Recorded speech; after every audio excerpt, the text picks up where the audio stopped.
importance of listening to Bhagavad Gita. Let's start this thing with a prayer. Hare Krishna, Krishna Krishna, Hare Hare Hare, Krishna, Krishna Krishna, Hare Hare. Hare Ram, Ram, Hare Ram Hare Ram, Ram, Hare Ram, Ram Ram, Ram Hare Ram, Hare. Hare Hare. Ram Let's Hare. perfect. So we start with a light-hearted slide before we get into the serious discussion. And I don't have to read the first picture on the slide where we all can recognize and relate with the situation. We always find a reason to say, oh, we don't have time to think of God. Whether you are a child, you are working, you are at the peak of your career, etc., etc. And then maybe if you pause and reflect, it could happen that it will be too late to think about God. So we must avoid getting into that situation. That's the main objective of trying to listen to Gita and then develop our taste as to what's the message of Gita. Now, if this video clipping plays, you all will enjoy it, and we all can relate to this very well. All right. So,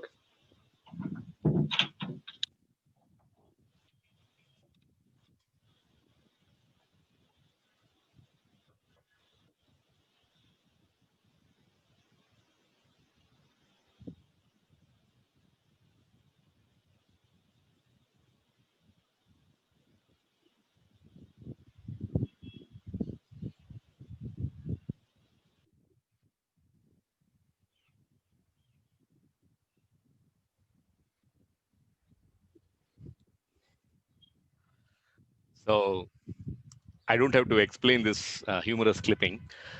Earn more, work harder, spend more, buy things, and happiness is around the corner. And this is the video which is titled Rat Race. So with this, and we relate to this scenario, and this is Kali Yuga, and this is where we all of us find ourselves in.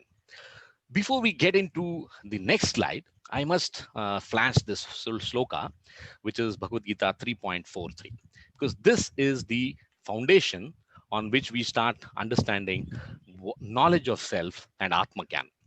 What does this sloka say? It says, thus knowing oneself to be transcendental to material senses, mind, intelligence, one should control the lower self by the higher self, and thus by spiritual strength conquer this insatiable enemy known as lust. Just allow this to get digested. In the next slide, we will start seeing what is the meaning of this. Why is Krishna saying this statement?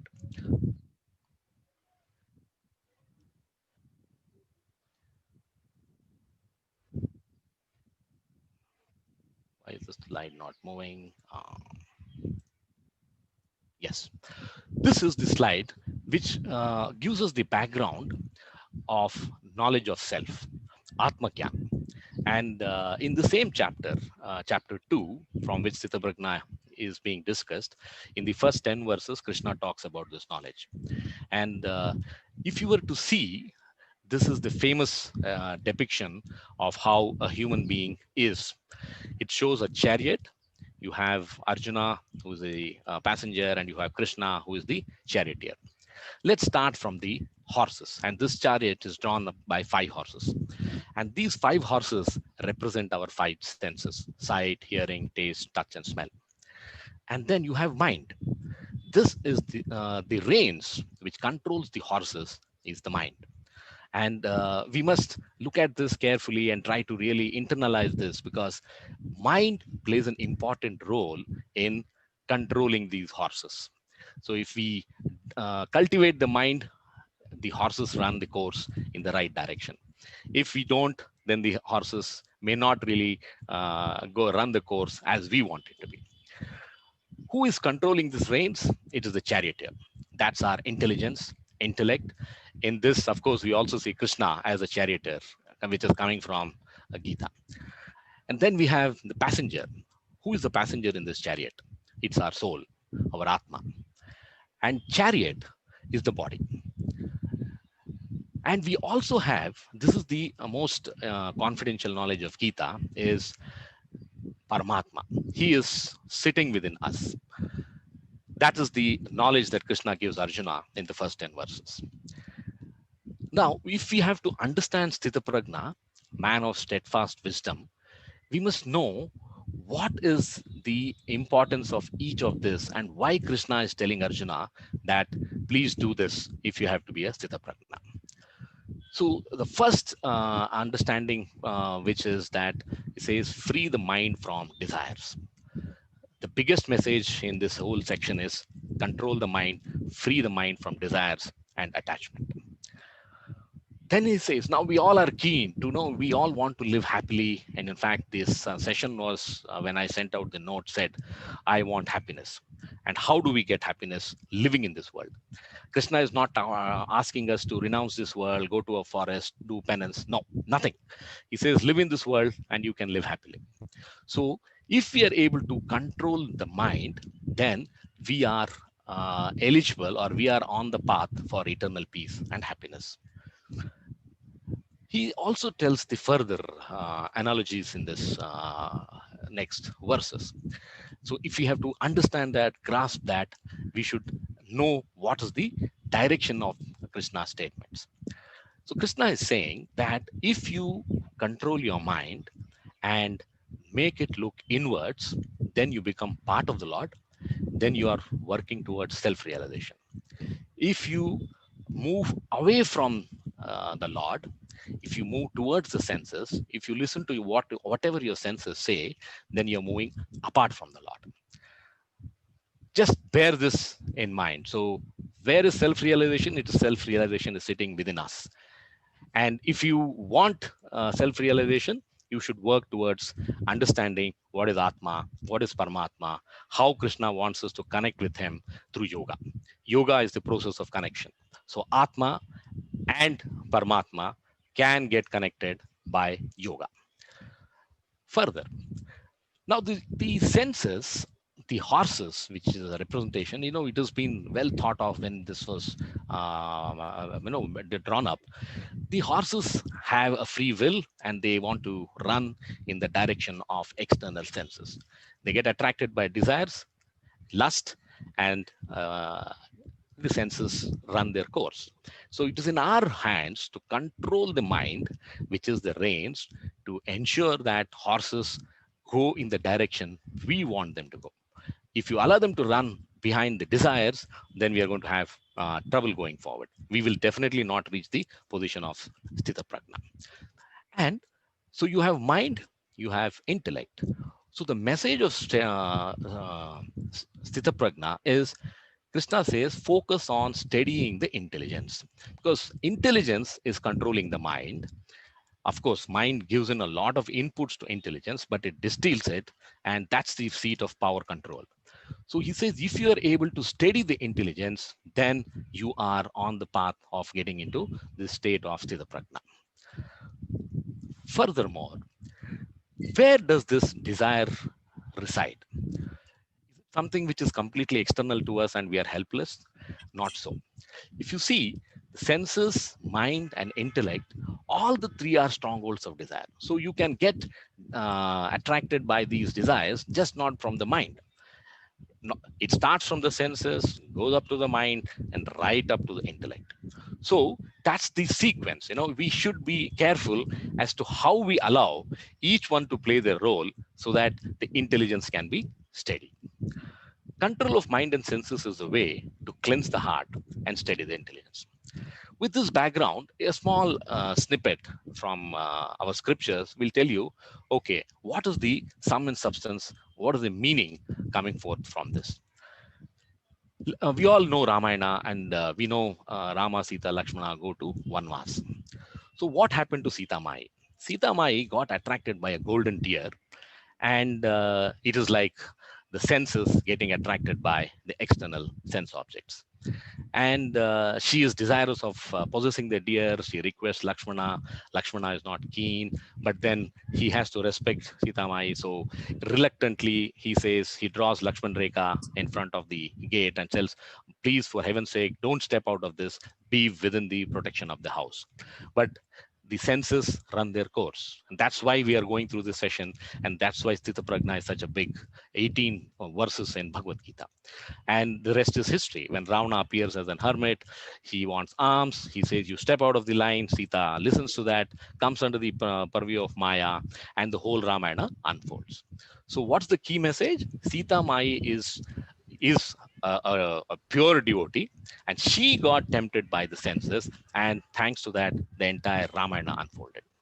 So we should be aware, and in the further verses also this comes, there's the word called vipaschitaha, that even the learned undergo the challenge of controlling the senses. So this is the background. And if we have to spend, or let's say the large thought which should be left within our minds, is that if we have to make this journey to look within, search of Paramatma, then we should forget about the body. And Krishna says, he says, you are not the body. And this is Atmagyan, the most confidential knowledge. We are the soul. We are just residing in the body.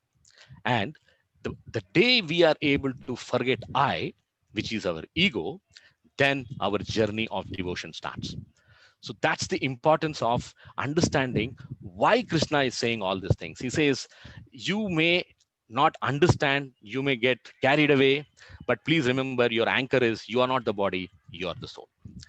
And each of the sense can be used to realize the Lord within us. That is self-realization. So with this background, let's go to the first slide, which talks about the 4 questions that Arjuna asks Krishna.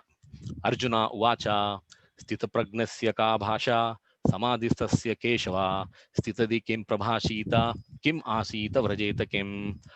What are the 4 questions? He says, what is the language, or what is the symptoms of a sthita prajna? Ka bhasha. That's the first question.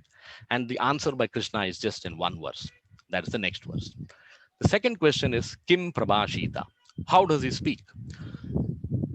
When you see speak, you should understand it is trying to give him the outlook of a person, so we can relate to it, and we should understand how he can be a role model for us.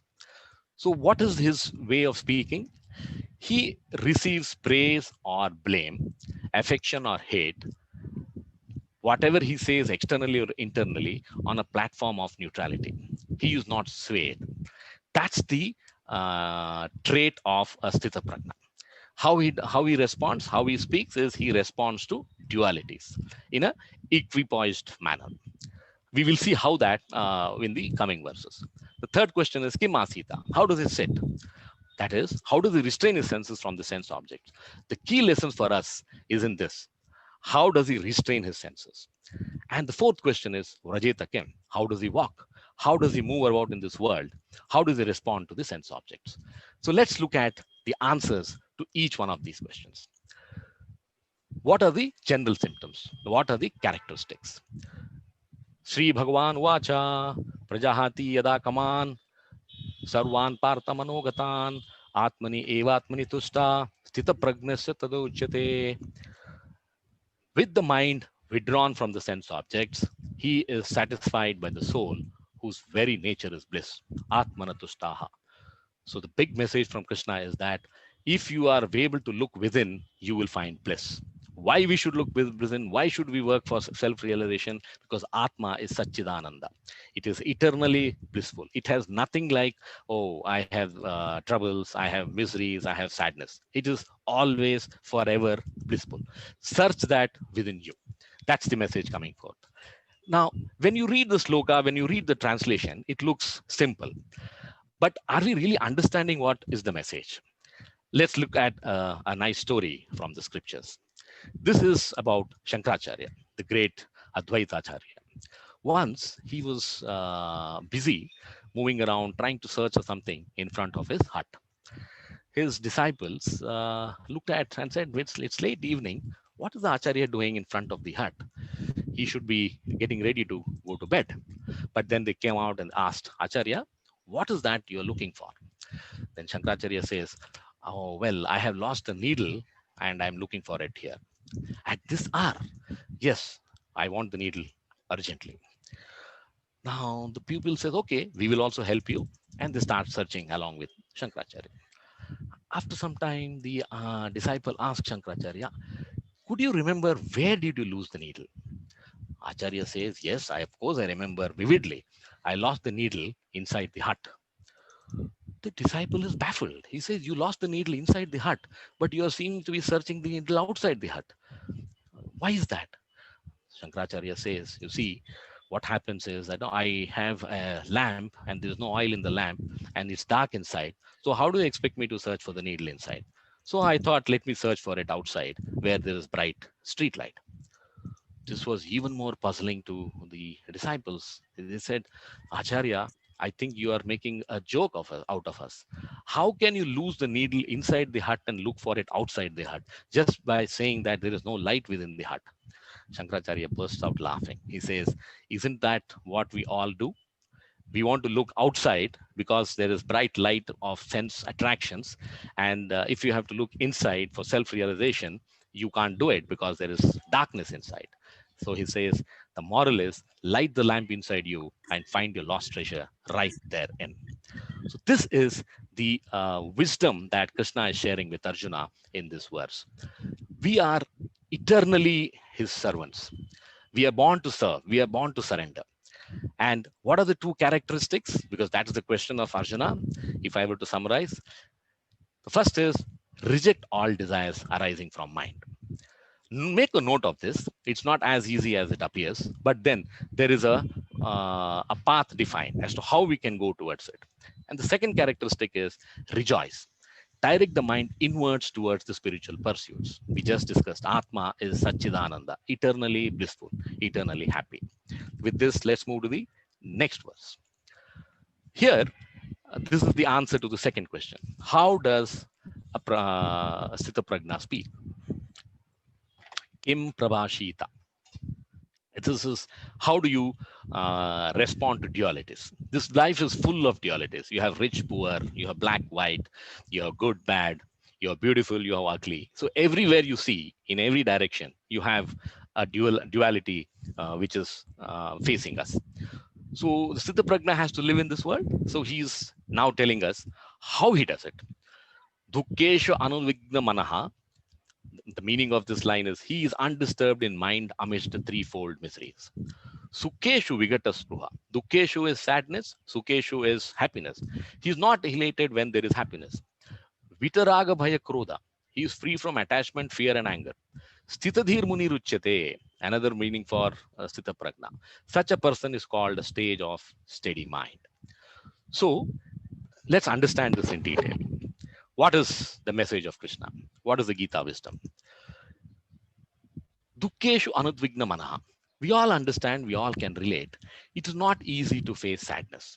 It's not easy to face misery. We all get overwhelmed, emotionally upset. We rant and rave against destiny. So this is the common phenomena. We all are on that platform.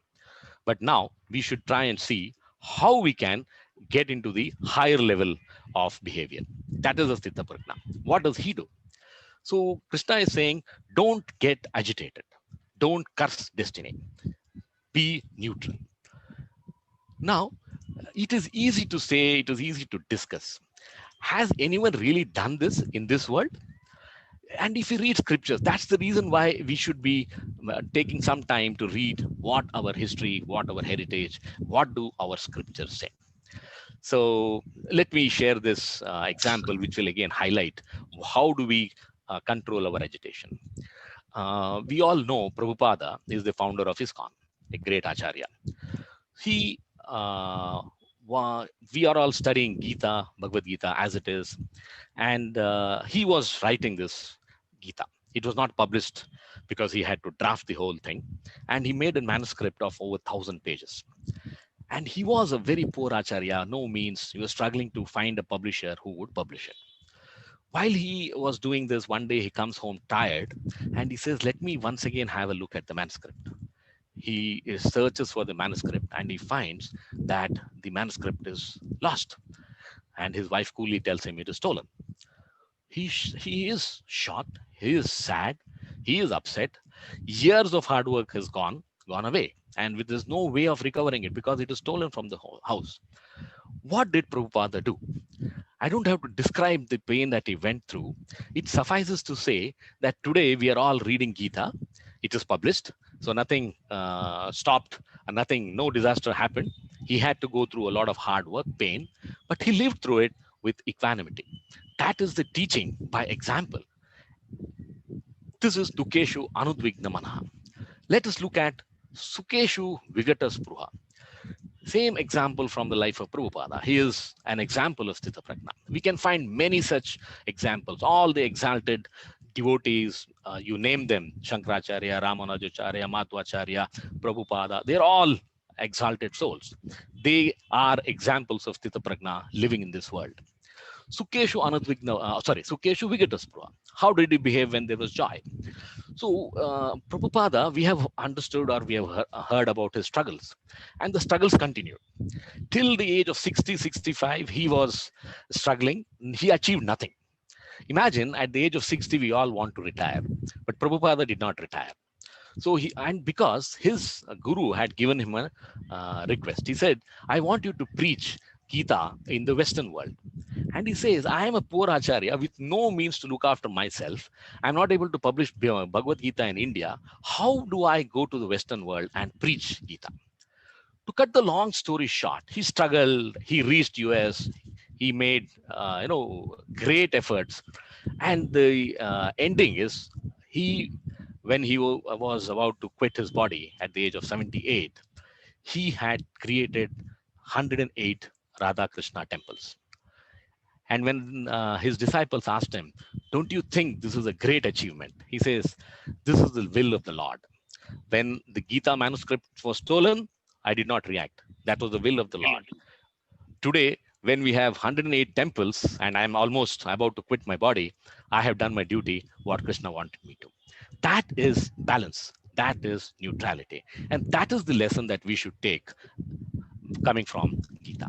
So now let's move to the next verse. So how does he, to conclude, summarize? He responds to dualities by showing equanimity, neutrality, and equipoised behavior.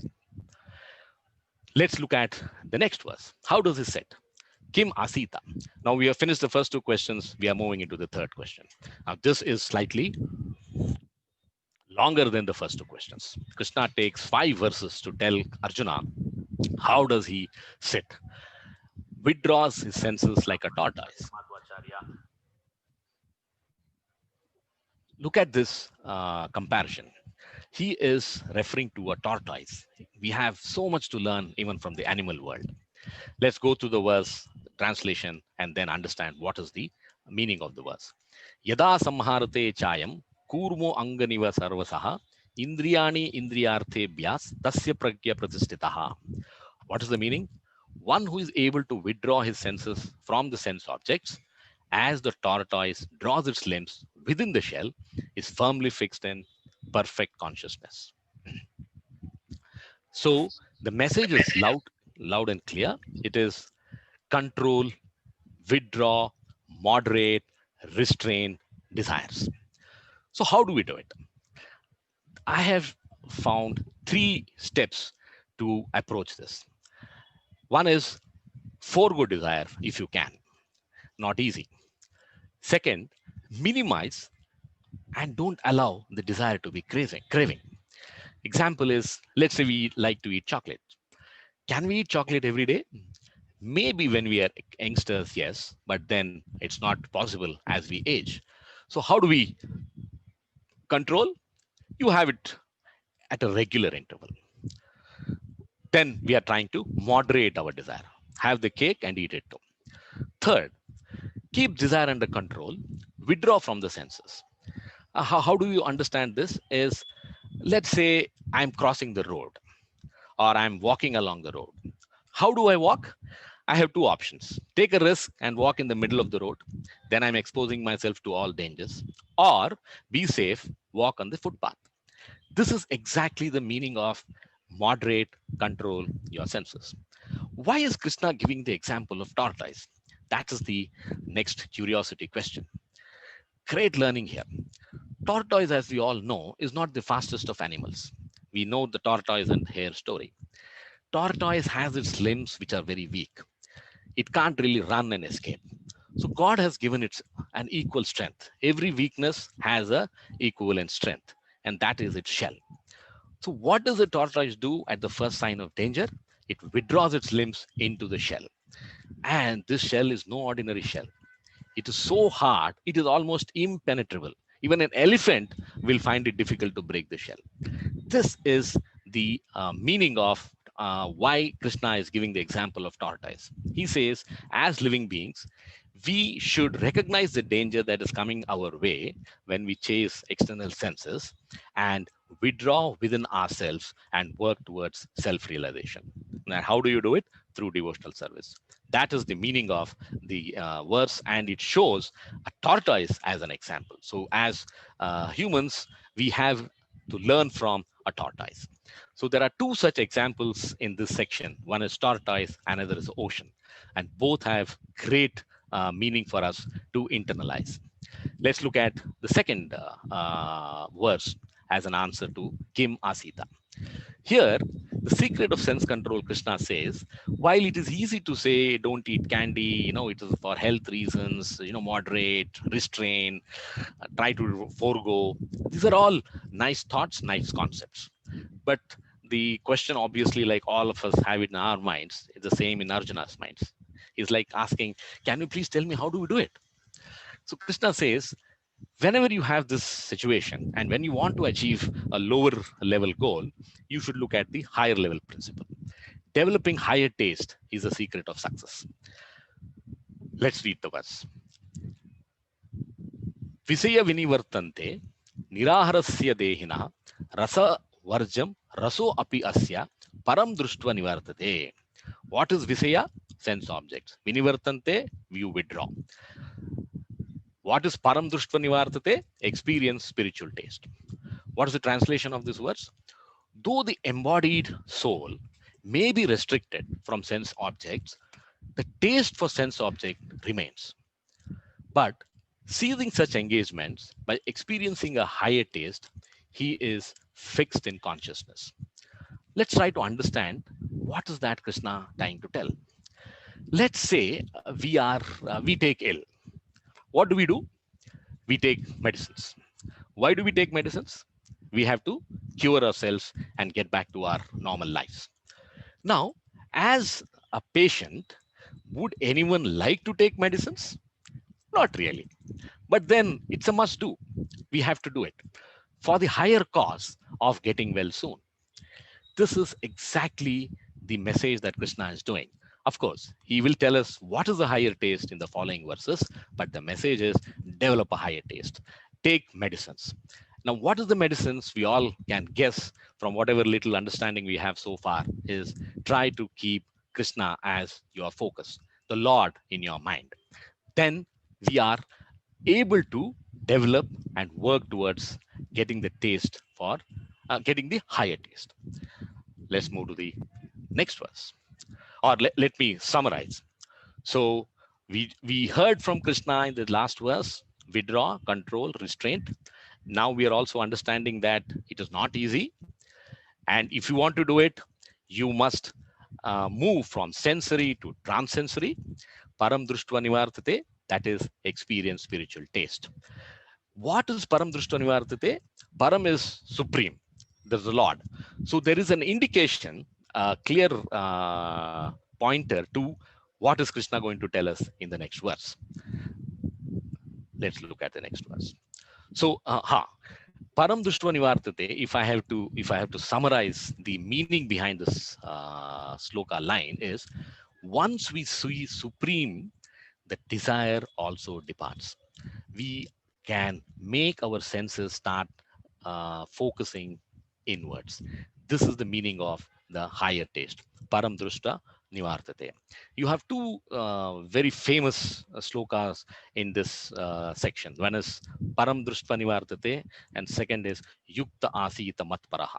These are the two higher tastes that Krishna says, and they can guide us throughout our lifetimes in the journey towards being a Sthita Prajna. Let's go to the next verse. We are still in the section of how does this sit. Even the wise are distracted by the senses. So you can understand it is, see, we are all normal laymen, grihastas. But what is Krishna saying? Whatever I will give you all the tools to equip yourselves, be aware, be knowledgeable, and then start the practice of discipline. Yatato hi api kaunteya purushasya vipaschitaha indriyani pramatini haranti prasabam manaha. So what is the expansion of this? The senses are so strong and impetuous. We all agree, O Arjuna, that they forcibly carry away the mind even of a man of discrimination who is endeavoring to control them. So what is the message here? The message is the horses, when they are in the right mood, are easy to control, but then it can't be the same every day throughout our lifetimes. There are occasions, instances where the horses may misbehave, and we should be aware and we should be prepared. So as a vipaschitaha, it is far easier for them to control their senses. But for us as gruhastas, householders involved in the family life, it's not that easy. Perhaps we have to put in more effort. Now, we may be wondering, why is Krishna trying to bring in this context of vipaschitaha, and why does it sound difficult? What is the comparison? What is the context? Let's fall back on a scriptural story which highlights the principle here. So this goes back to Ramayana again. So Valmiki had just completed writing the Valmiki Ramayana. And Narda, the Triloka Sanchari, visited Valmiki's ashram and said, oh, Valmiki, can I have a look at your Ramayana? Valmiki is happy, glad, and Narda goes through the Ramayana. And he says, you have done a wonderful job, Valmiki. I should say, I'm so happy to have read this Ramayana. Then he says, Valmiki is still curious. He says, is this all, or you want anything else to be given to me as feedback? He says, yes, since you're asking me, let me be honest. This Ramayana is very good, no doubt, but then it's not as good as Hanuman's Ramayana. Now Valmiki is puzzled. He says, Hanuman's Ramayana? I was not aware that Hanuman was writing Ramayana. So Narada gives him the details of how and where he could find Hanuman to find out about Hanuman Ramayana. So Valmiki travels, meets Hanuman, and asks Hanuman, please, can you show me your Ramayana? Hanuman says, I'm so happy that, such a great sage like you come all the way. My Ramayana is not, written in any manuscript. It's not hidden. It's out in the open garden. I have written the entire Ramayana on 7 banana leaves. Valmiki was puzzled. He says, can I have a look at them? Can I read them? He said, of course, it is in the open. Anyone can read it. So Valmiki goes there and reads the Ramayana, and he bursts out crying. Now Hanuman is puzzled. He says, is it so bad that you started crying? Valmiki says, no, I am crying because I am worried who will ever read my Ramayana after reading yours. That's my worry. Hanuman says, oh, I am relieved. Don't worry. I don't think you will have to live with this worry for a long period of time.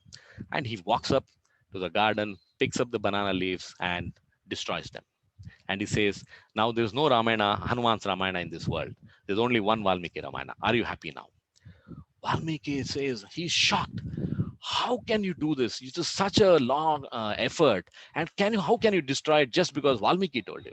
Hanuman says, see, you wrote Ramayana because you wanted the world to remember that as Valmiki Ramayana. But I wrote Ramayana because I want to remember Ram. It's as simple as that. I don't need the 7-leaf Ramayana to remind me to remember Ram. I'm happy that I am keeping you satisfied by destroying them. So in this world, there will be only Valmiki Ramayana.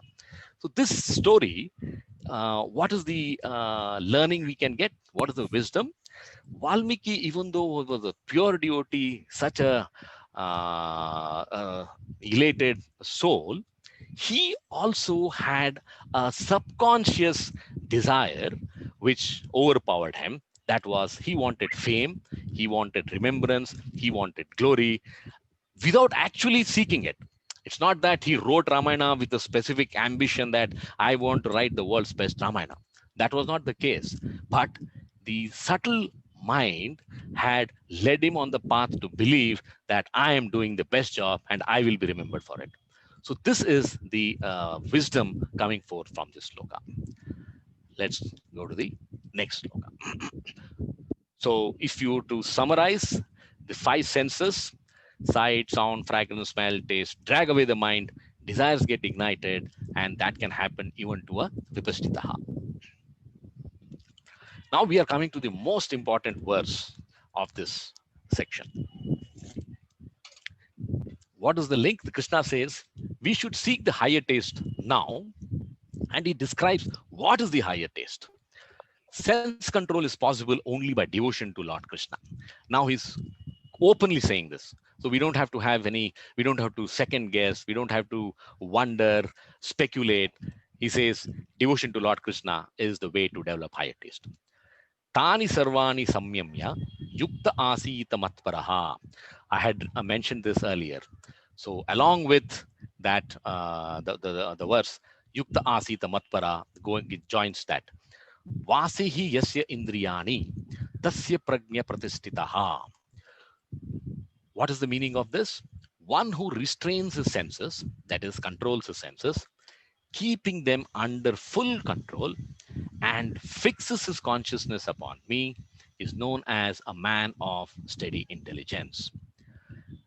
Tasya prajna pratistitaha yukta asita matparaha. Now, this is the most famous line, yukta asita. What is yukta? Yukta is a derivative of the word yoga. What did we discuss about yoga in the first slide? I said yoga is connection with the Lord. So a person who practices yoga is yukta. So yukta asita matparaha. Keep me in your mind always. That is the message. So what is the learning here? So we have got the puzzle is now fully clear, or the picture is fully clear. Develop control senses, develop higher taste. And what is the higher taste? That is, we have to develop, keep Krishna in the mind. Yukta asita.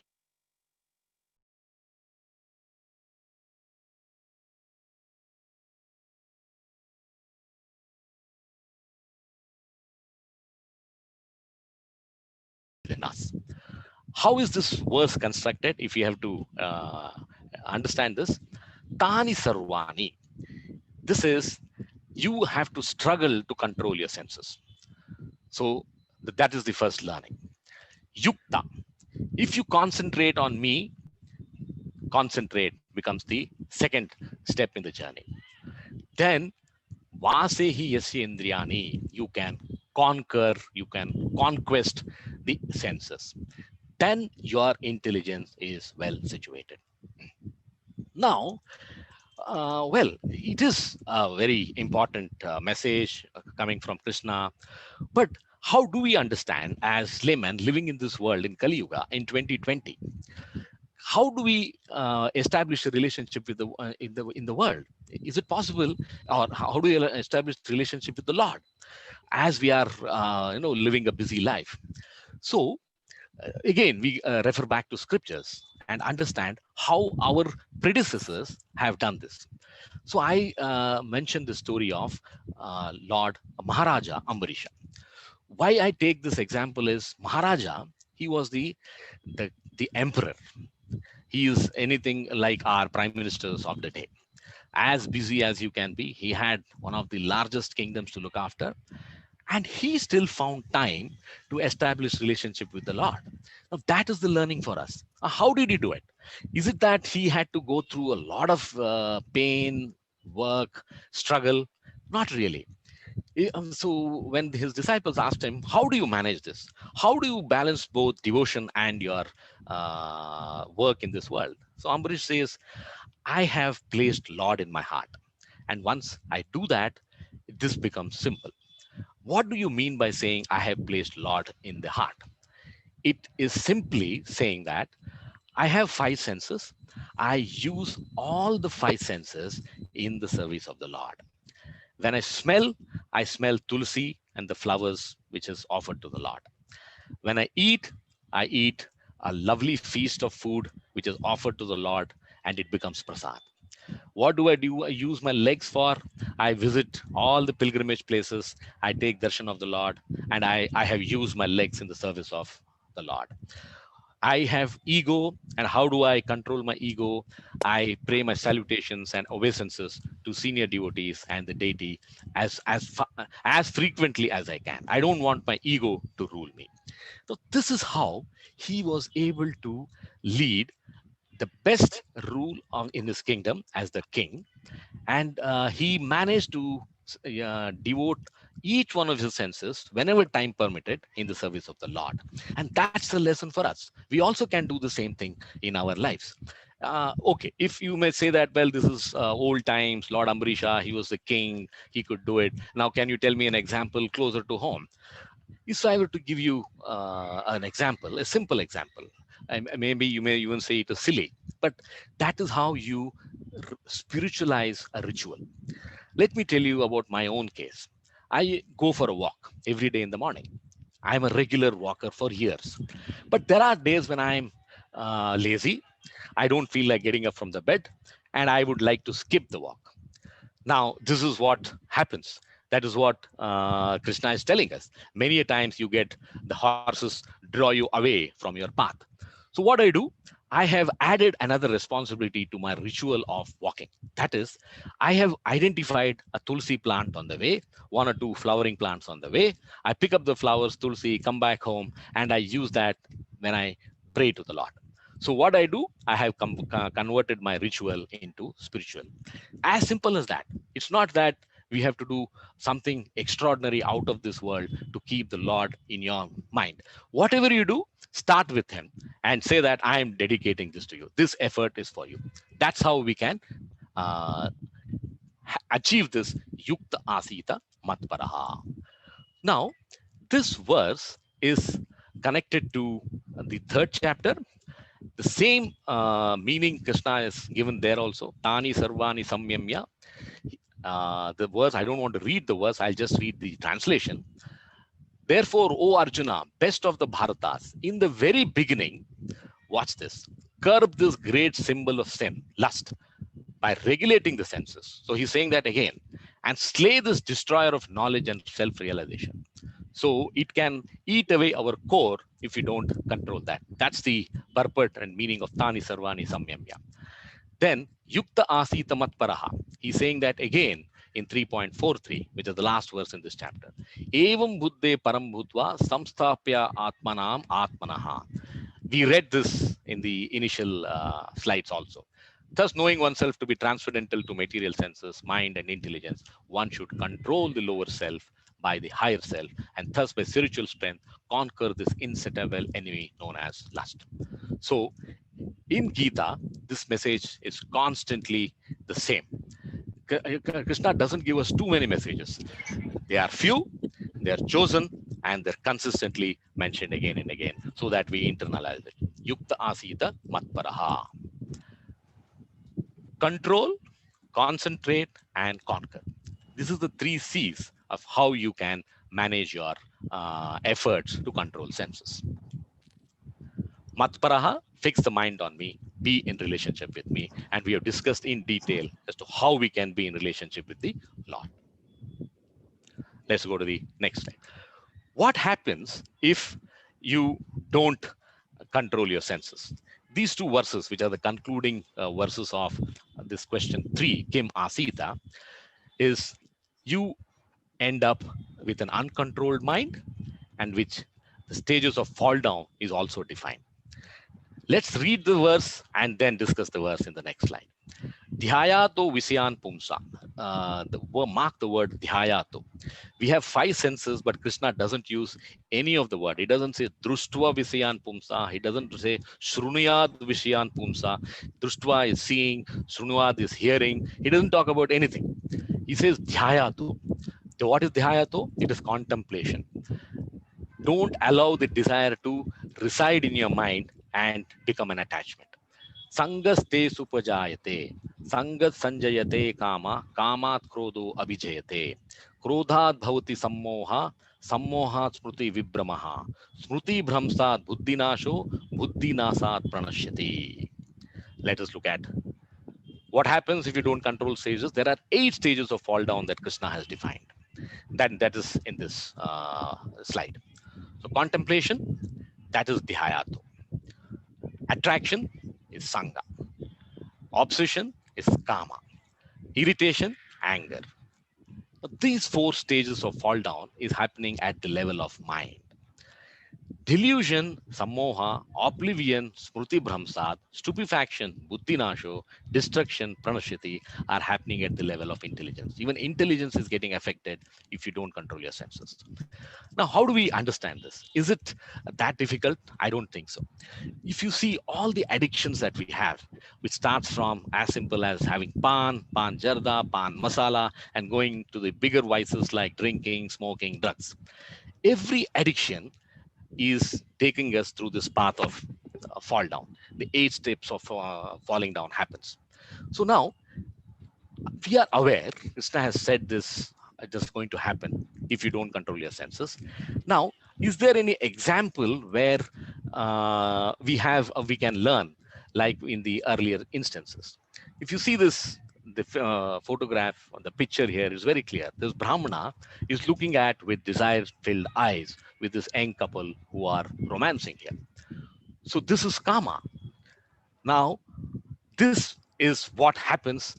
He is allowing this sight to reside in his mind, become a thought, become a contemplation, and the process of fall down starts. So the same example of sensual pleasure is there for us to learn from this story. This is about Haridas Thakur. Haridas Thakur is the one of the great sages, and his most famous achievement in this world is that he is known as Namacharya. When he was told that you have to chant Hare Krishna mantra to internalize the Lord and build a relationship with the Lord, he was a Muslim by birth. He got converted to a Brahmana, Vaishnava, and he took to chanting so seriously that it is unbelievable. Nobody has ever achieved this in this life so far, in this world so far. And what was his routine? He used to chant the mantra 3 lakh times every day throughout his lifetime. That's the reason why he's known as Namacharya. 3 lakh times approximately takes you 22 hours in a day. And whatever time was left, he used to sleep, take rest, have food, etc., etc. Such a great saint, Acharya. Yes? He's giving some discourses, Krishna. Sudhir, can you go on mute? Oh, sorry. No problem, no problem. Thank you for joining. So, Haridas Thakur, now, whenever you have such a pure Acharya amongst you, what happens is there is always a counter force at play. So the villagers and the village chief felt, how can this man be such a devoted devotee of the Lord? Is there any way to test him, tempt him? So they request a prostitute in the village to go and tempt him. The prostitute goes to Haridas Thakur. He is chanting, so he can't talk to her. He just gesticulates to her that please sit down, because he doesn't want to insult anyone. And the lady waits. It's morning, afternoon, evening, night. But Acharya is still busy chanting. Then he again indicates to her that she can come back next day if she wants. My routine continues. The same thing happens 3 days. And at the end, the prostitute surrenders. She says, I'm sorry, I can't disturb your concentration. So this is how we can internalize the Lord in ourselves. Another story which gives you the opposite of this result. And this happened to Lord Shiva. Now don't jump to conclusion. Oh, well, how can this happen? There is a purpose in making this example, sharing this example. So Lord Shiva is a great devotee Lord by name, he was in meditation, and he is the yoga specialist, Dhyana Yoga. He is deep in meditation when Parvati comes to him and says that we must live a family life, and I want you to break your dhyana. And Shiva tries to convince Parvati, but he gives up. Parvati wins, and then they have a union, and Kartikeya is born. So Lord Shiva, in this case, yielded to the temptation of external desires because it was Parvati's insistence. Lord Haridas Thakur did not yield to the same temptation. What is the learning in these two contrasting stories? The learning is in Kali Yuga. Haridas Thakur is in Kali Yuga. Lord Shiva is in Shivaloka. He is not really living in this material world. So there are different paths to achieve the Lord. So Haridas Thakur represents devotion, chanting of Hare Krishna mantra. Lord Shiva represents Dhyana Yoga. That also can take you to the Lord. The message that Krishna or the examples in the scriptures is trying to reinforce is in Kali Yuga, through chanting, you can establish a relationship with the Lord and stop these 8 stages of fall down from happening. With this, we come to the end of the third section, that is, how does it sit?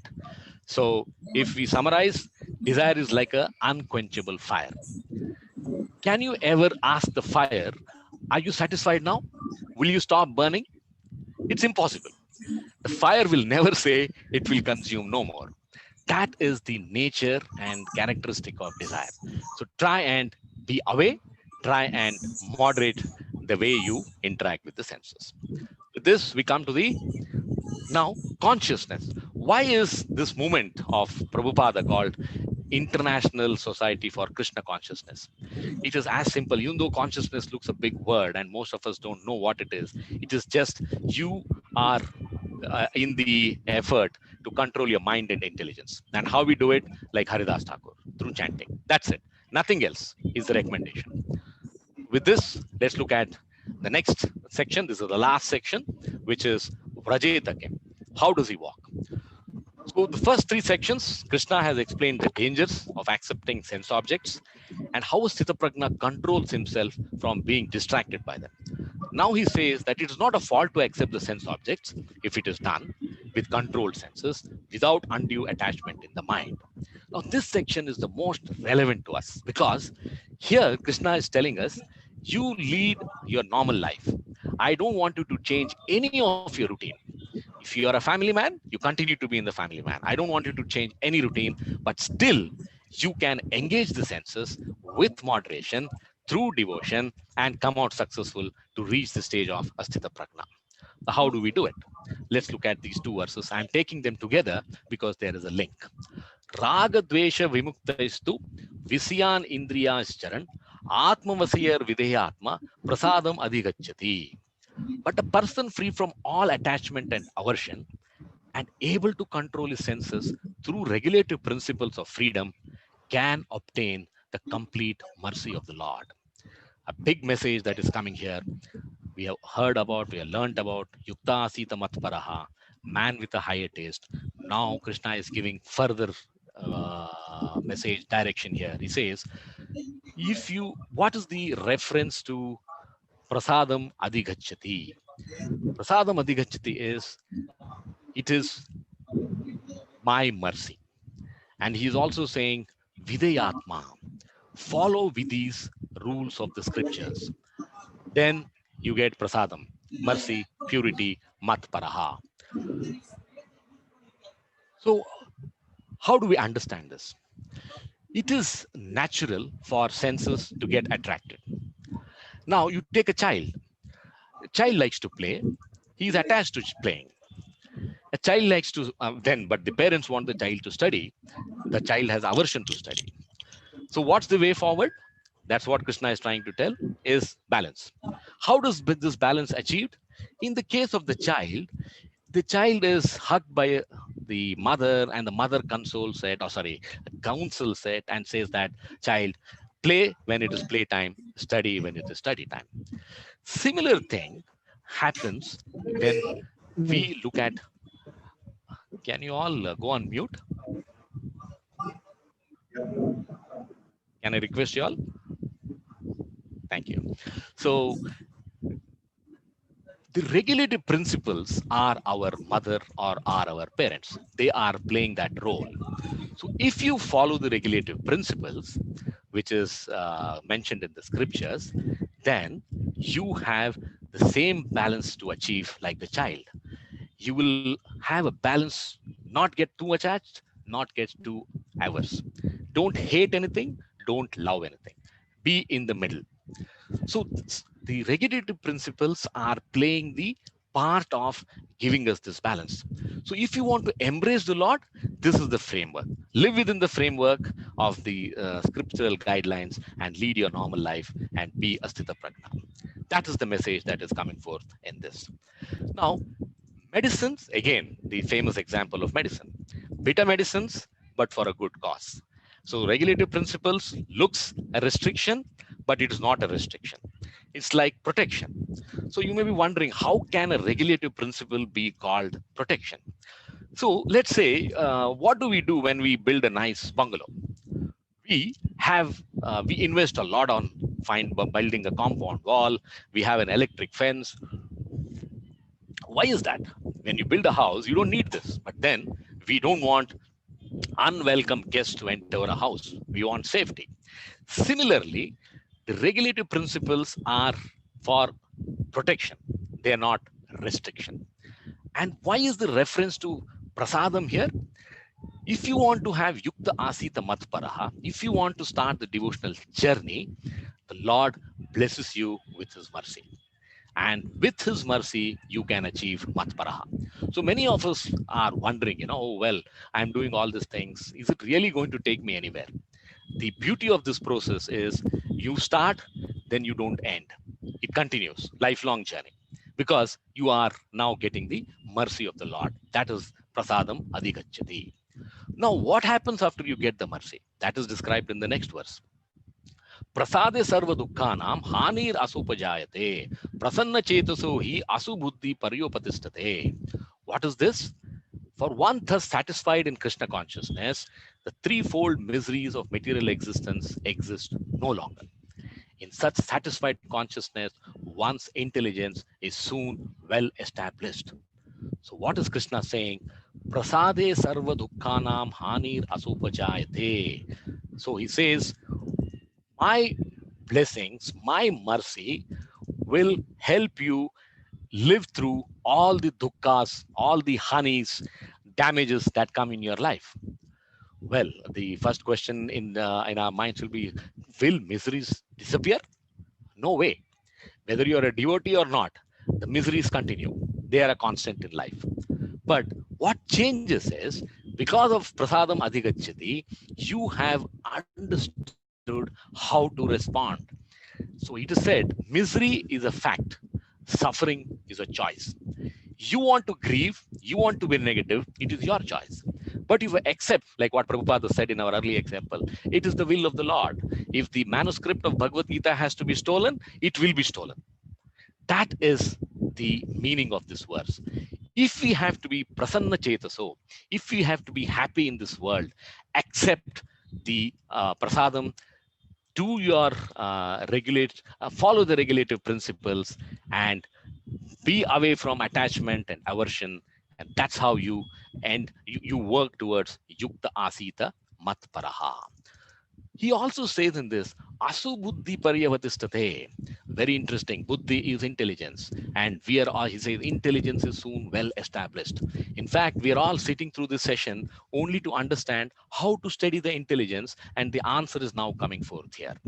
So if you have the mercy of the Lord, if you follow the regulative principles, you are quite well geared up to defend yourself from the threefold miseries. What next? Intelligence is fixed. How does it get fixed? Now, we all have intelligence. It's not that we have no intelligence and only if we study scriptures, our intelligence gets fixed. Our intelligence is material intelligence. This intelligence is good enough to live a successful life in this world. Each one of us is successful in our endeavors. We are working, we are successful parents, we are successful in the work field, we have enough to eat, live happily. So What else do you want is the question. Now, you have to give this material intelligence the spiritual tinge. If you marry the material intelligence and spiritualize it, it becomes spiritual intelligence. Only then the intelligence becomes fixed. Because in the material intelligence, it is, we have seen the rat race video. Work hard, earn more, spend more, happiness is around the corner. It's a roller coaster. So we all know this. In fact, the whole curiosity to know what is Sthita Prajna, the guidance by Krishna and Gita, is to overcome the situation. So if you were to see, we have blessed with everything, but still, are we free from distress? Are we entirely peaceful? Are we blissful? Can we say that I am the most tranquil person on earth? No. All of us seem to have one or the other worry, one or the other misery to solve. That is possible. That intelligence helps us if we follow the path of devotion, follow the path of spirituality. So the answer to the question, how to get your intelligence fixed, the material intelligence has to get converted to spiritual intelligence. How do you do it? Yukta asita matparaha. Remembering the Lord, do use all your senses in the service of the Lord. Let's look at the next. So the conclusion, prasadam, mercy gives resilience to overcome all the miseries, and intelligence becomes fixed. Next verse. Nasti buddhir ayuktasya, na chayuktasya bhavana, na cha bhavyata shantir, asantasya kuta sukham. Now, here is the question that we should ask ourselves. One is not connected to Supreme, with the Supreme in Krishna consciousness, can have neither transcendental intelligence nor a steady mind, without which there is no possibility of peace. And how can there be any happiness without peace? This is the question that we have to reflect on. Do we take this path or we don't take this path? Without faith in Krishna, there is no peace. Our lives are examples. We see around us examples. Now, what's happening in the pandemic situation? We have everything, but we are scared. We are afraid if we are the next victim of this disease, a disease which has no cure. So the miseries continue to evolve every month, every day, every year. So what is that we can do to anchor ourselves to live in this world happily? Unharnessed mind. Now, if you don't have any spiritual inputs, that is an unharnessed mind. It's neither anchored in reason. We don't know why the pandemic came. Do we have any intelligence to say that how will this COVID go away? We can speculate, but nobody has the right answer. So this is the stage we are in this world. If you don't make effort to have or develop faith in Krishna, faith in devotion, establish the Lord in your heart, in your minds, in your intelligence. So summary, if I were to draw a flow diagram, if you are not connected to Krishna, your option is yours. You are a materialist. Then your intelligence is not fixed. You don't have the inputs to live happily. Hence, your mind is not steady. If your mind is not steady, you can't be peaceful and you're not happy. So if you are searching for the happiness formula, the peace formula, you should try and change course and follow the guidance that Krishna has given in this section of second chapter under the title Sthita Prajna. Let's look at the next verse. A very interesting verse. Now, Krishna is explaining what happens if senses are not regulated by Krishna consciousness. We already have seen we have no peace, intelligence is not fixed, we are not happy. Now, here is a case where agitated senses carry away the intelligence. In the earlier verse, we had seen the agitated senses carry away the mind. So that is understandable. Now Krishna says even the intelligence is vulnerable. Why we should study the intelligence, or else study the Sthita Prajna definition would have been at the stage of the mind, control the mind, you are a Sthita Prajna. No, the journey doesn't start, it starts there and it ends at intelligence. So what is the verse? It says, Indriyanam hi charatam yanmano anuvidyate tad asya harati prajnam vayur navam ivambasi. So what's the example here? As a strong wind sweeps away a boat on the water, even one of the roaming senses on which the mind focuses can carry away a man's intelligence. So we have to be on guard. One of the horses or one of our senses can lead us astray, and it's like a boat. So now the comparison is, we had a comparison to tortoise, now the comparison is to the boat. So we are like, our intelligence is like a boat which can carry us safely across the river of life if the wind is favorable.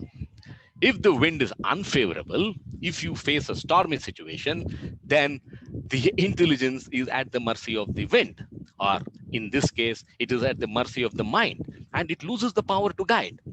That is the caution that Krishna is giving. So one of the senses can carry away your intelligence. So in the, let's see the, how do you control this? Yukta asita matparaha. So the meditation on Krishna, what does it do? It stops the wind of passion.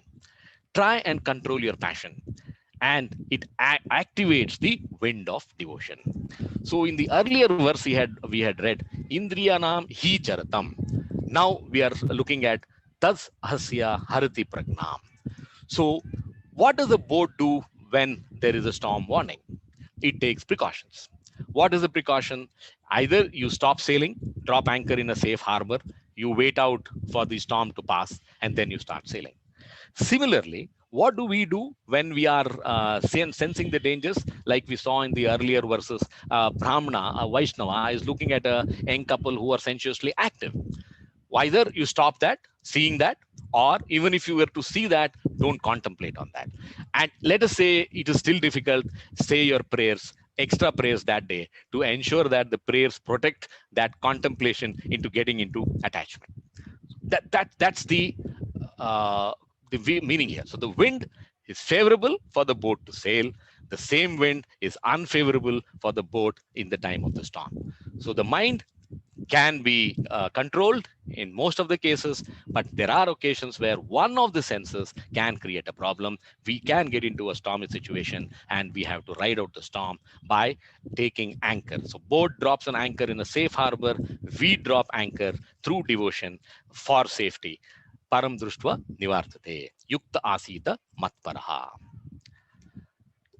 We are now coming to the closing section of this. The question 4 continues.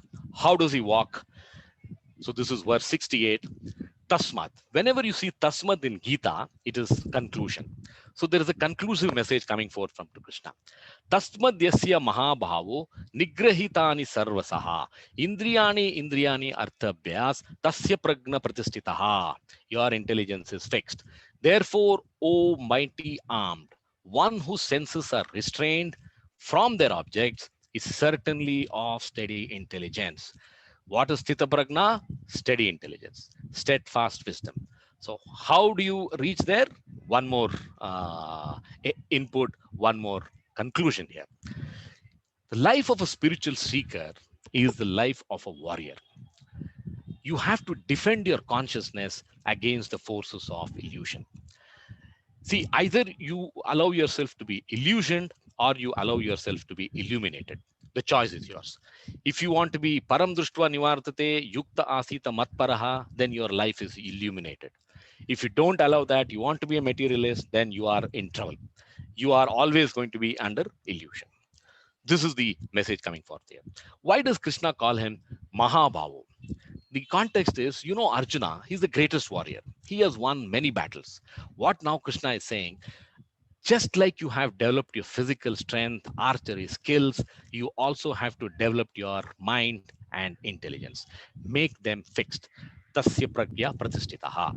That is the meaning in this verse. Verse 69. This is the metamorphical verse. Yanisha sarva bhutanam tasyam jagriti samyami yasyam jagriti bhutani sa nisha pashyato munehe. Very easy to understand. What is night for all beings is the time of awakening for the self-controlled. And the time of awakening for all beings is night for the introspective stage. What is Krishna saying?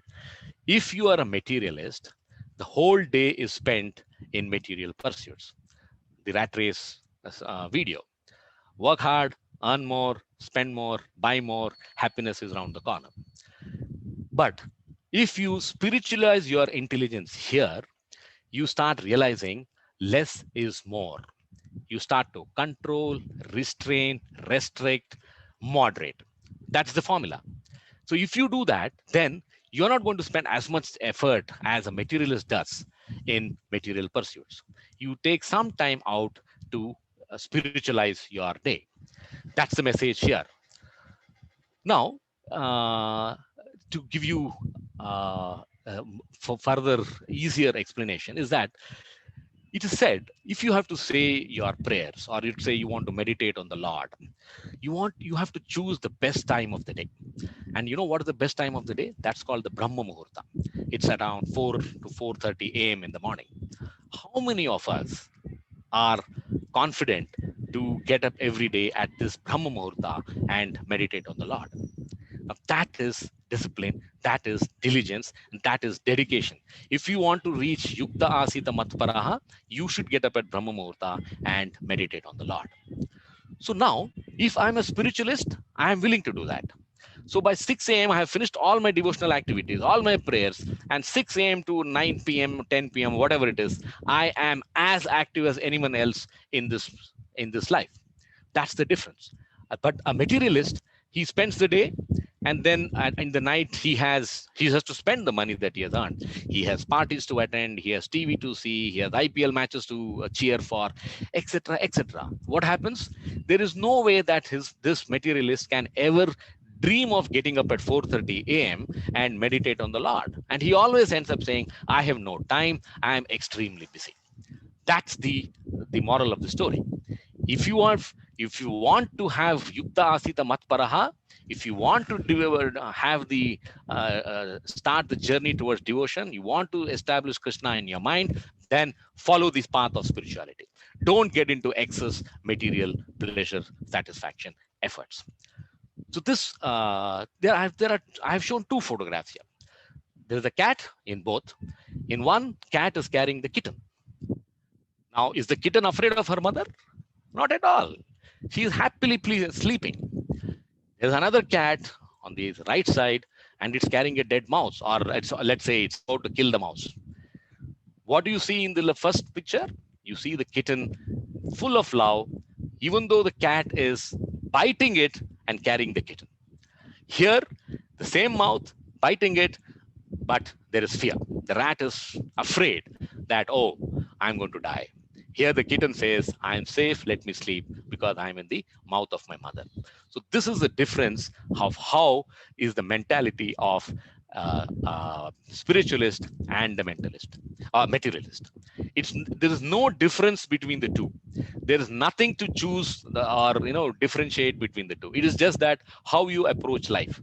What is the importance that you achieve for tasks? Either do one. Then you may perhaps end up being the richest man in the world, the most famous scientist, the best actor, etc., etc. Chase the material designations. All these designations have to come to an end one day.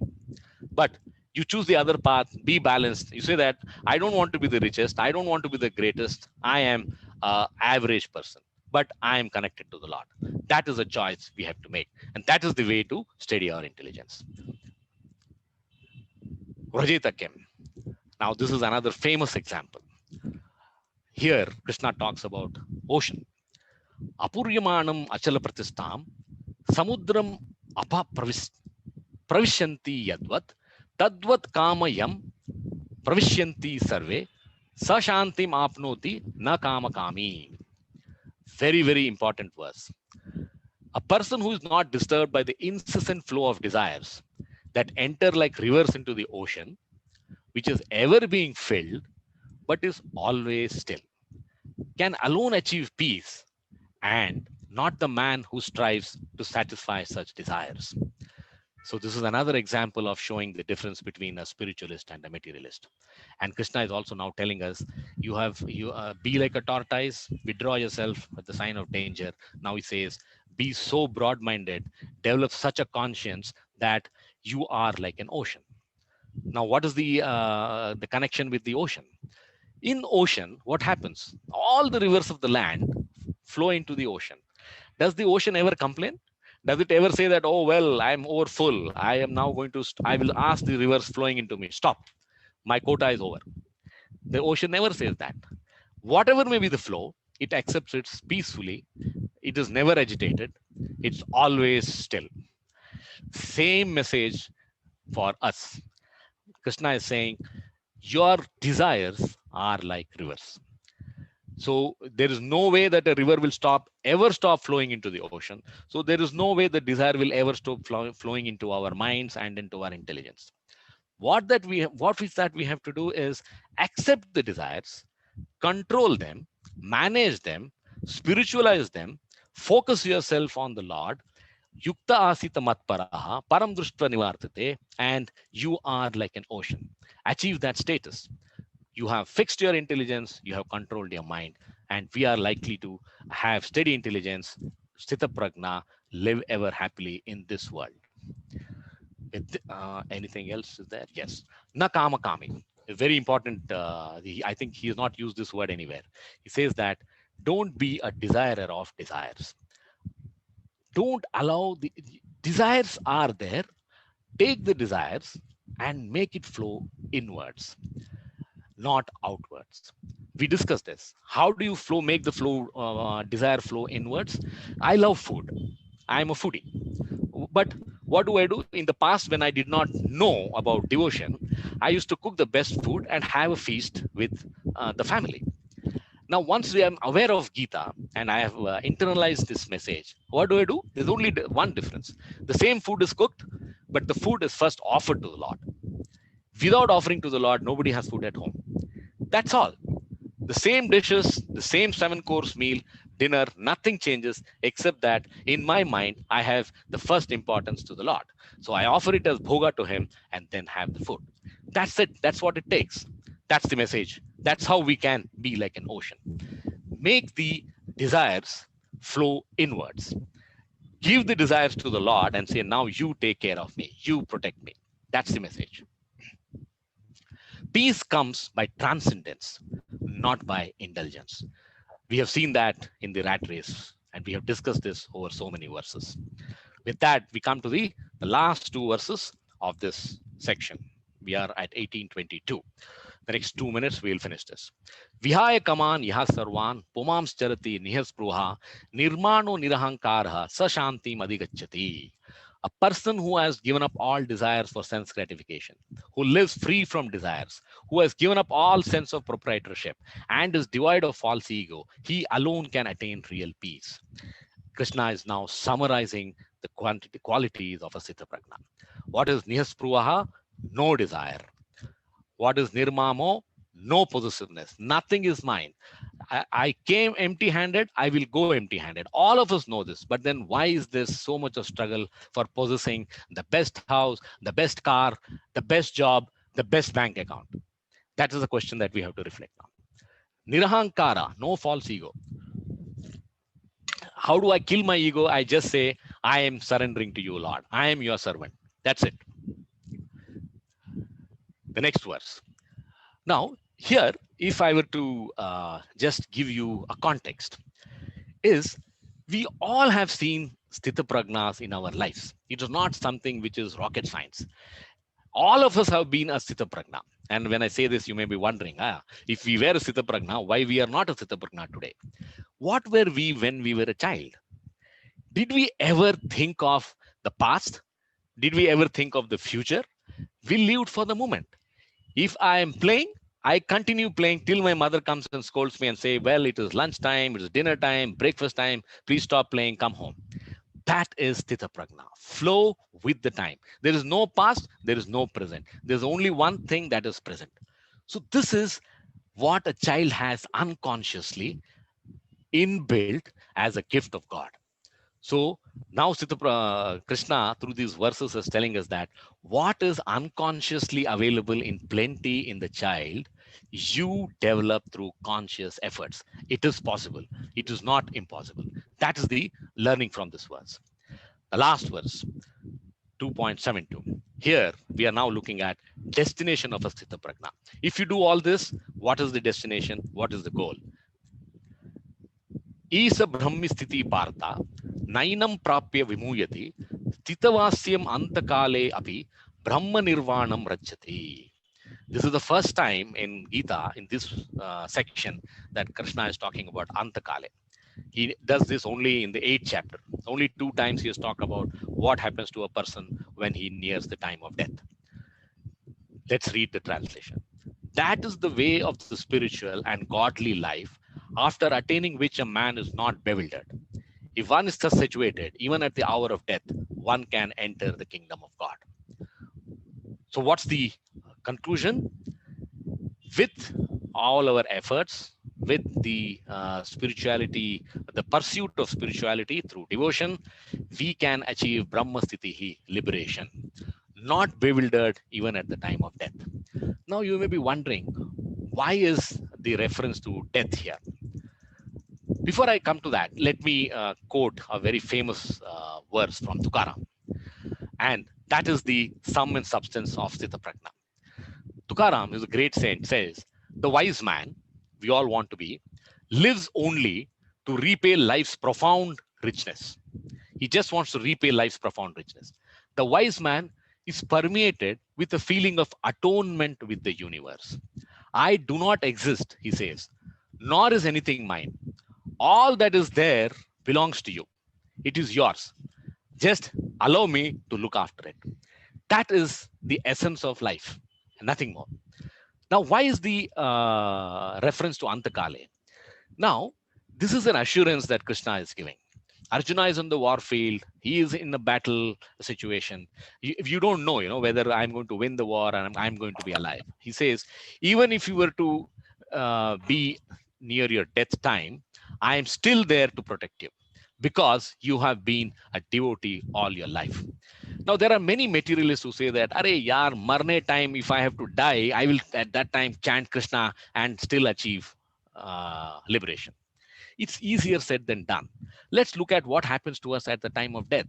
Are we sure that any of our faculties, the 5 senses, are under our control? What is the guarantee? We may not have ability to think. We may not have ability to chant. We don't know. So Krishna says, you don't worry. Whatever is your situation at the time of death, when you're on the deathbed, I will be still there to take you back to me. Brahma Sthiti. That is the meaning of this. Conclusion, the last 3 lines. The man of wisdom, the man of steadfast wisdom, experiences 3 states. All these verses can be summed up in Tukaram's famous quote, which is saying this. What is the feeling we must live with? Love all. In the life, there is no hatred. Don't judge. State of knowledge. Perceive nothing as your own. Nothing belongs to us. State of his activity. Discriminates between good and bad. Knowingly, don't do bad things. That's the message. If we can adopt this, we have found the formula for eternal happiness, peace, bliss, and tranquility. Summary. Control of mind is possible by engaging them, each of the senses, in devotional service of the Lord. What are the 3 stages we go through? Troubled by temptations, which we are all familiar with. Krishna, please help me. That's when we start devoting ourselves to the Lord. Yukta asita matparaha param drushta nivartate. And then after years of effort, we are able to fix our mind on Krishna and achieve Brahma Sthiti. Thank you very much for your patient listening. The quote, the final quote, or let's see the 2 figures that we have. So Krishna has given us the most easiest way to achieve devotion in this world in Kali Yuga. Just chanting the Hare Krishna mantra. We don't do anything else. Next, my appeal to all of you is, and you can also spread this message. Everything can wait, but your journey of self-realization is urgent. We don't know how much time we have. I don't want to sound alarmist, but that's the importance of starting doing it from day 1. So now this is the quote is linked to self-realization. It reads, the paths leading man to God or truth are said to be many. We all agree. I will speak only of the shortest. It is to recognize God as the self in you and then to find him out. What is the distance between you and God? Between you and yourself? There is no distance at all. Full 0. He is located within you. Yet how dare you say to find God and truth is hard? That is the essence of self-realization. Thank you very much. I am 1 minute before the scheduled time. I had said we'll close the session at 6:30. It is 6:29. Now, I am also conscious that you may have a few questions. I know this is a heavy section, and I have been running through it because I'm conscious of finishing it on time. In case there are any questions, please feel free. Hi, Shyam. Someone here. Thanks a lot, man. I really enjoyed it. I mean, I know it. I got up 10 minutes later than I should have, but it was early on a Sunday morning. But it's fantastic session. Thank you very much.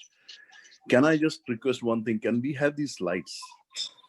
See, what I'll do, I'm posting this as a recording on the YouTube. I'll send you the link. Okay. So All you right, can listen to the message. You can That's look at fine. the slides anytime you want. That'll be good. Thank you. Thank you very much, Soman, getting up on a Sunday morning and joining this. Thank you No, very it was much. fantastic. Thank you very much. Thanks. Thank you. Any other questions?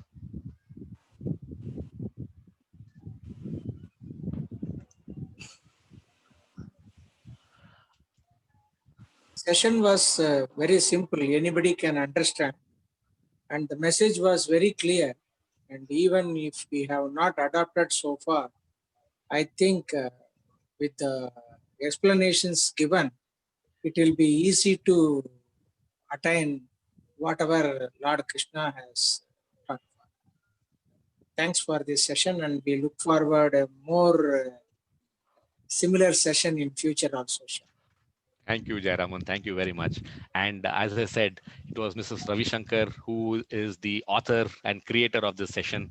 Now, I would request each one of you, whatever is your curiosity, whatever is your interest in Gita, any section, any verse, please feel free, reach out, and we will have this next session answering those questions. Thank you very much for joining, Jayaraman. Any other questions? I think even if we have any individual queries, we can address it to you personally. Certainly. Use WhatsApp, mail, that's anything. right. The Thank more you. we interact, the more we learn, Yes, both together. Yes, I am blessed right from the childhood. I have been attending a lot of discourses with my grandmother. So it's quite natural on my part to have interest on this. So I am really blessed that I continue to hear such discourses through you as of today, though we have been associated very short time in our professional life. Thank you very much, Jayaraman. And I see Naveen is there. Naveen, thank you very much. Thank you for your encouragement and support, without which this session would not have been possible. Yes, of course. Correct. Thank you So very I much. apologize to you, Shyam. I mixed up the timings, and I was traveling from Bombay to this place wherever I am at the moment. So in the process, I got mixed up. So sorry, I should have been there from the beginning. I came towards the end, really, but we've been together on something else with Gaur Vilas, and I will certainly join for a longer period next time. Thank you very much, sir. Thank you. And I must thank all other Castrolites who have joined. I see Soman, I see Sudhir Kadadi, I see Vijay Kumar, thank you. Kadadi, thank you very much. And then I also see Mr. Ravi Shankar with us, and he's the most difficult guest to get in, but he's there. Thank you, Ravi. Not at all, Shyam. You don't need to give me this story. Without the story also, the moment you call me, I'll be there, just as for every other friend of mine. Thank you very much, Ravi. And just ask Madam if she was happy. She's found at least a few answers to the question that were there in her mind on Sthita Prajna.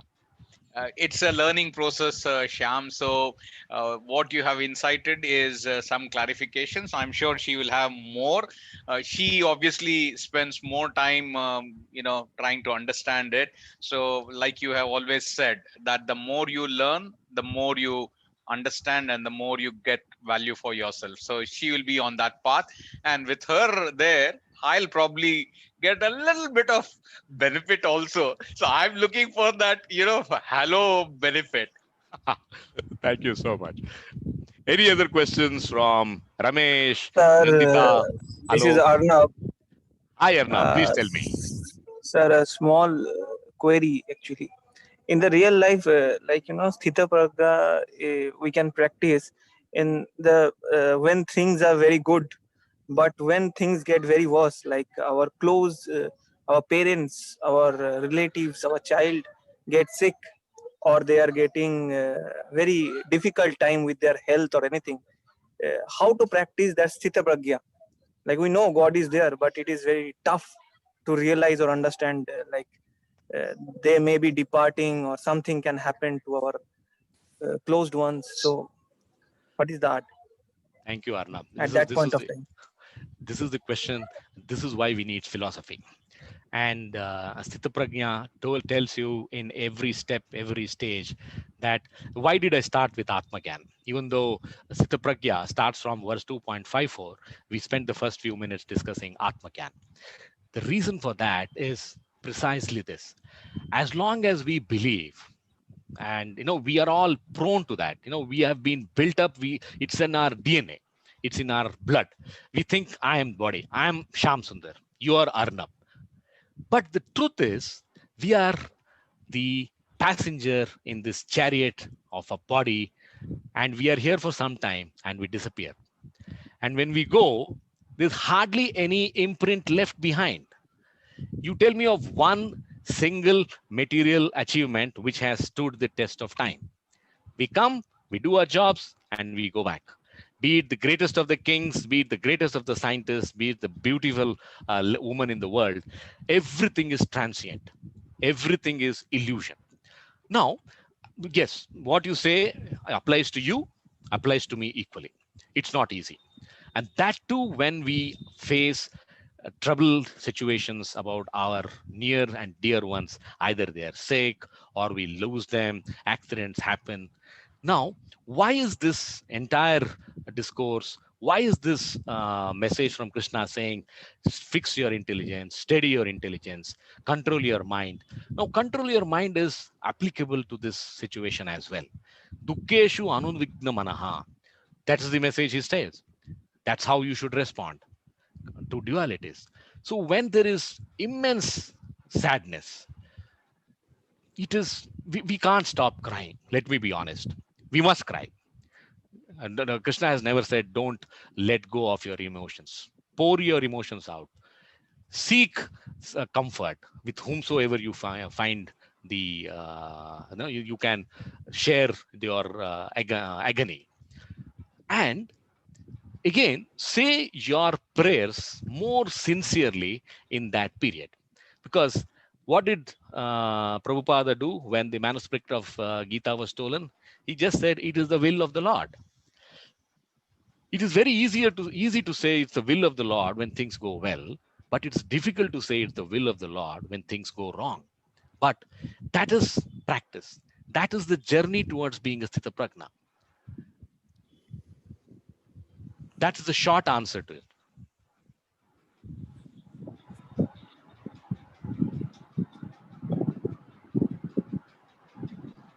On a lighter note, Sham, Yes, is that 4:30 a.m. Is it Indian Standard Time?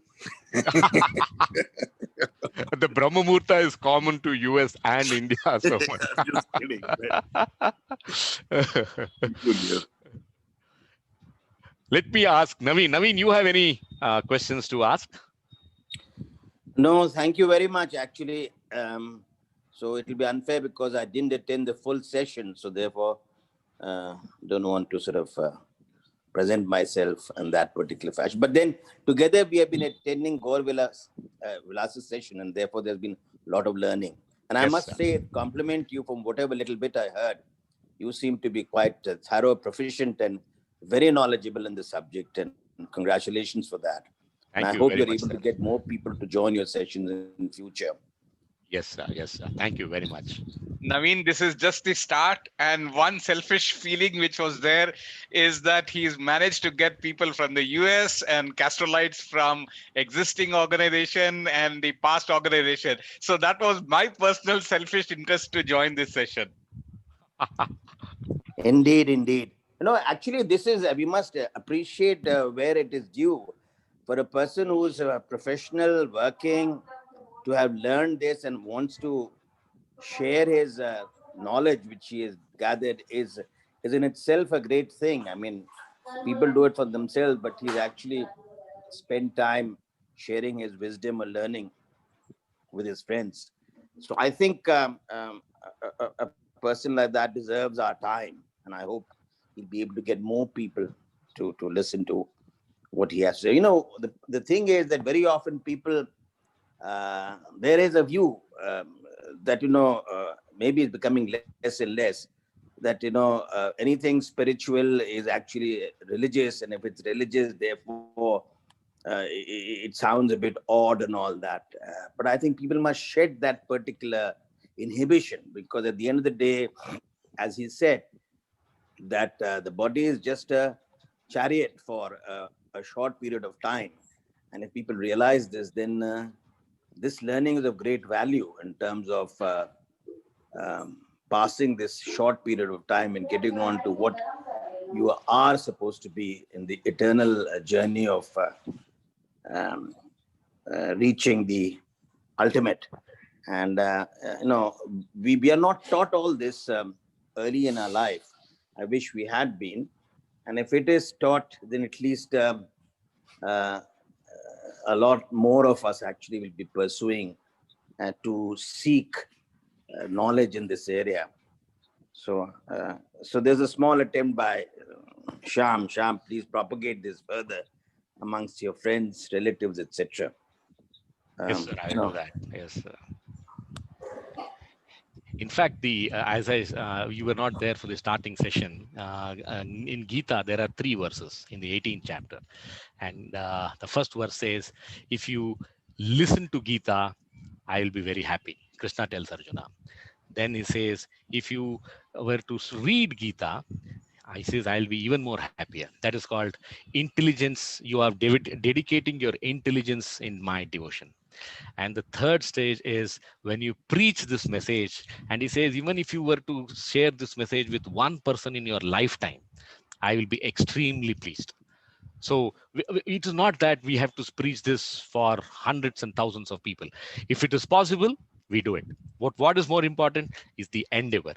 If you internalize and then you share, maybe a time will come when we have more people, and more people gather around, and we can share this message. But the important point is read, study, share. You know what? There is a similar philosophy in the Islam religion as well. Okay. Where if you were to preach the message of Allah or Right. Quran, the same kind of recognition reward is there in terms of reaching their heaven. So, Okay. at the end of the day, as we were told in the sessions which was done by Prabhu Gaurav Vilas, it doesn't matter how do you name your God. It doesn't matter what the things are. The principles are fundamentally the same. So it's interesting that you say this about Gita. It's about the other religions too. Yes. But we are not talking about religion. We're talking about Philosophy. spirituality. Yes. There is a mistaken connotation that spirituality means religion. Actually, religion is only the means to achieve spirituality. Correct, absolutely. But unfortunately, the society or the people who are the practitioners of religion distort it in such a way that it's to their advantage. Completely, yes. And and that's true for all the religions, whether it's the pundits or whether they are mullahs, etc. It's a matter of control. It's a matter of power that they distort it to their advantage, unfortunately. Yes. And Arnab, you are still there? He's there, but he's on mute. 100%. Okay, Arnab. Yes, sir. Let me Thoroughly, tell you. and I doubt. Yes, sir. I'll tell you, whatever I mentioned to you is not something which I have read. I have gone through very troubled times in my life. I am where I am only because of devotion. and never regret in life. That's the further message which got reinforced. I was always puzzled. I was curious. I said, why is life so unkind to me? And the realization that comes after you read Gita is you are not alone. Each one of us, whichever country you are born, whichever race you are born, whichever time you are born, there will be upheavals in life. Each one of us feel that's the worst time that worst thing that can happen to any of us. But then first is you wonder why me, and then you start understanding how to come out of this. And that question how is empowering. And that's when you take the shelter of Guru, Sadhu, Shastra, one of them, to reach a level of stability, equilibrium. So I am not telling you something which I have not undergone. I have seen the most difficult of times, very disturbing, and I'm living with that even today. One part of my heart is always in pain. But the beauty is I have learned to smile eternally because I believe in the Lord. And param društva nivartate. Yukta asita matparaha. No suffering, no happiness. I am balanced. You are in blessed position, sir. I am very thankful for such a beautiful discourse and the way you have taken through this chapter like a journey, one by one. These are not slides actually. These are in a beautiful way you took us in giving good examples. And I loved Sankaracharya example also, the way he explained. And thank you so much, and I will love more to, have conversation with you and, two-way to know more and get your real life experiences.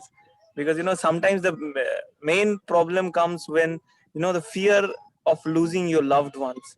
That is something, we love Krishna. We completely have faith in his holiness, but still we have the fear of losing our loved one. So Yes. that is always a tough thing to acknowledge Very for true. anyone. Even for Krishna, I think the moment he detached with Radha and his family and Dwarka, he also felt that even with Sudama, there was the detachment coming out and all the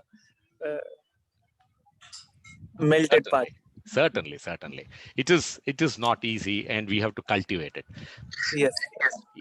Our mind is a garden, so we only grow the best of plants, take out the weeds, take out the things which will come in the way of growing healthy plants. That's devotion. If there are, let me ask one round again. Any questions? Vijay, Nandita, Alok, you all are silent. Ramesh. If there are no questions, again. Thank you, Shyam. Thank you so much. Thank you very much, Vijay. Thank you for joining. And Sir Naveen, you said some good things. Arnab said some good things. Jayaraman said some good things. If we were to follow Sthita Prajna in our lives, any good words that you hear, Sukeshu Vigata Spruha, I have to submit that at the feet of the Lord, and I'm doing that. So you feel good. The happiness of yours is communicated, and in Sanskrit is said arpan karna. So I have made that arpan to the Lord. So he is the true beneficiary of this. I am just a via media. Nimitta matra. Thank you very much. Thank you. Thank you. Thank you, Shyam. Thank you. Bye. Bye-bye. Shyam, Thank thank you you. so I much, sir. joined late, but it was great session. Radha this side. I joined a bit late, but thank you so much, Shyam. Thank you, Radha. Thank you. Thank you from my side also, Shyam. Thank you, Sudhir. I'm so happy that you could join. I was a Thank you little very late, much. but sorry, I couldn't join for some time, but I made it. Okay. There are some, Thank you of very course, I will share some other things on Sthita Prajna.